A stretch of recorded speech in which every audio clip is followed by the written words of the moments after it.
Newsroom Live, sponsored by Chandragupta Academy, top floor, Rama Govind palace, Rewa. नमस्कार, Vindhya times में आपका स्वागत है। प्रदेश की दिन भर की 4 बड़ी खबरों के साथ आपके बीच हाजिर हुए हैं। सबसे पहले मध्य प्रदेश की बड़ी खबर। मध्य प्रदेश में पंचायत चुनाव का ऐलान कर दिया गया है। 6 जनवरी को पहले चरण, 28 जनवरी को दूसरे चरण और 16 फरवरी को तीसरे चरण के लिए वोटिंग होगी।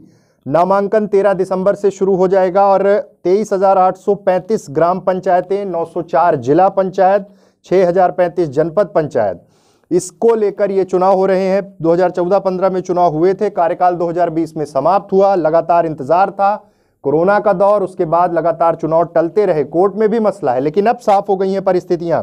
राज्य निर्वाचन आयुक्त बसंत प्रताप सिंह ने प्रेस कॉन्फ्रेंस कर तमाम त्रिस्तरीय पंचायत चुनाव के लिए तारीखों का ऐलान कर दिया है।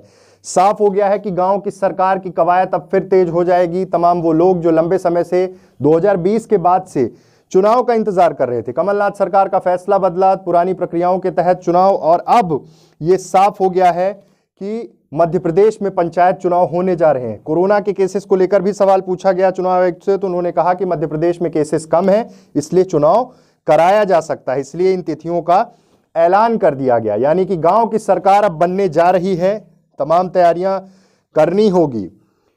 दूसरी खबर की बात करते हैं। इंदौर में मुख्यमंत्री शिवराज सिंह चौहान ने बड़ा ऐलान किया है। मध्य प्रदेश में आज से पेसा एक्ट लागू कर दिया गया है। बिना लाइसेंस के सूदखोरों से लिया गया सारा कर्ज माफ होगा। इंदौर में आज मुख्यमंत्री नेहरू स्टेडियम में यह ऐलान किया, जहां पर जननायक टंट्या मामा स्मृति समारोह को संबोधित कर रहे थे। कार्यक्रम में राज्यपाल मंगू भाई पटेल भी शामिल थे।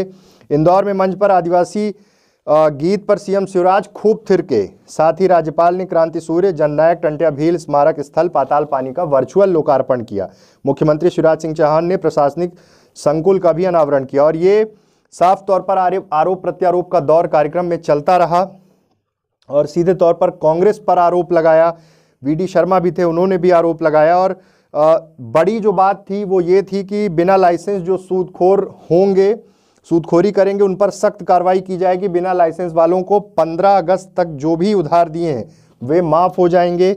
उधार लेने वालों को उन्हें वापस करने की ज़रूरत नहीं है। मतलब ये बड़ा ऐलान मुख्यमंत्री ने कर दिया है। इंदौर में सूदखोरी मध्य प्रदेश के लिए एक बड़ा मसला बन गया था। जिस तरह से भोपाल में पिछले दिनों एक पूरा परिवार समाप्त हो गया, लेकिन अब मुख्यमंत्री का ये बड़ा फैसला।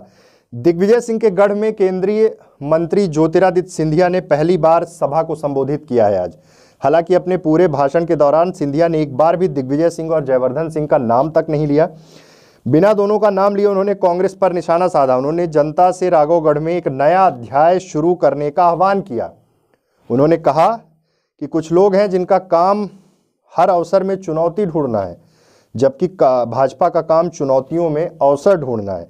केंद्रीय मंत्री ज्योतिरादित्य सिंधिया ने कहा कि उनकी सोच एवं विचारधारा बिल्कुल स्पष्ट है। उन्हें राजनीति से मोह नहीं, सेवा भाव प्रगति से उन्हें मोह है, विकास के साथ उन्हें ललक है। उन्होंने कहा कि अभी तक तो वह संकोच में राघवगढ़ नहीं आते थे, लेकिन अब बार बार आएंगे। बड़ी बात है क्योंकि सिंधिया दिग्विजय सिंह के गढ़ में पहुंचे थे, उसके बाद ये तमाम चीज़ें जिस तरह से बयान शुरू हुए, ये बहुत महत्वपूर्ण हो जाएगा कि आखिर आगे क्या होने वाला है मध्य प्रदेश की राजनीति में। क्योंकि जिस तरह से ज्योतिरादित्य सिंधिया दिग्विजय सिंह के गढ़ में पहुंच रहे हैं और ये भी कह रहे हैं कि अब आगे लगातार आना बना रहेगा।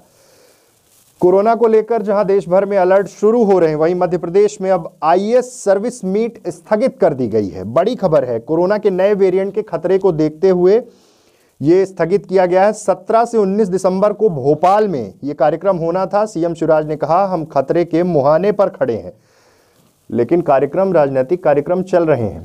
पंचायत चुनाव की तारीखों का भी ऐलान कर दिया है। चुनौतियां ये हैं कि कैसे चुनाव कराए जाएंगे, लेकिन इस बीच आईएएस सर्विस मीट का स्थगित होना ये बता रहा है कि खतरा टला नहीं है। वैक्सीनेशन पर जोर देना बेहद जरूरी है और सरकार की भी ये कोशिश होगी। लेकिन फिलहाल एक बड़ी चुनौती मध्य प्रदेश में पंचायत चुनाव है। देखना होगा कि ये सब कुछ कैसे संभव हो पाता है।